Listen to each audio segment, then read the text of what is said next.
आज म मेरो छोरीको लागि सपु मिचा बनाइदिनु लगाएको छु है। मेरो छोरीले सपु मिचा खाने भनेको उहिलेदेखि हो क्या। विदेशमा हुँदादेखि नै मम्मी मलाई सपु मिचा खान मन लाग्यो, सपु मिचा खान मन लाग्यो भन्थ्यो। अनि अहिले आएको भएर मैले सपु मिचा ल्याएर बनाइदिनु लगाएको छु है। म चाहिँ के गर्छु भनेदेखि यसलाई पहिला सुरु मजाले पाक्ने गरी बोइल गर्छु हैन। अनि त्यसपछि यसलाई अदुवा लसुन हालेर मोल्छु। अदुवा लसुन, जिराको धुलो, बेसार सबै हालेर मोल्छु कि मजाले यसलाई। अनि मोलिसकेपछि अनि तार्छु क्या म। पसलतिर चाहिँ के गर्नुहुन्छ भने खै मसला पनि हाले आउँदैन त्यो, अनि माछा तारे जस्तो एकदम धेरै तेलमा तार्छ। अनि त्यसमा चाट मसला अलिअलि छर्केर अनि अचारसँग दिन्छ। खास यो खाने भनेको त यसरी हो क्या। खास यो सयपत्री झुरुम झुरुम बनाएर दिन्छ पसलमा, तर झुरुम झुरुम बनाउने होइन क्या।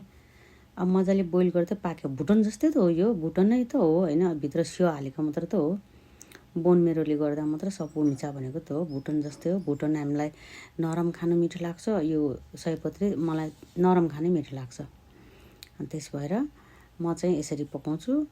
अरूले जसरी पकाए पनि यसरी पकाएको चाहिँ एकदमै मिठो हुन्छ। तपाईँहरू पनि यसरी पकाएर खानु होला। मजाले बोइल गर्नु पाक्ने गरी। अनि त्यस पछाडि अदुवा लसुनमा मोलेर हल्का फ्राई गर्नु। अलिअलि झुरुम झुरुम चाहिँ बनाउनु, तर बेसी चाहिँ नबनाउनु के है त।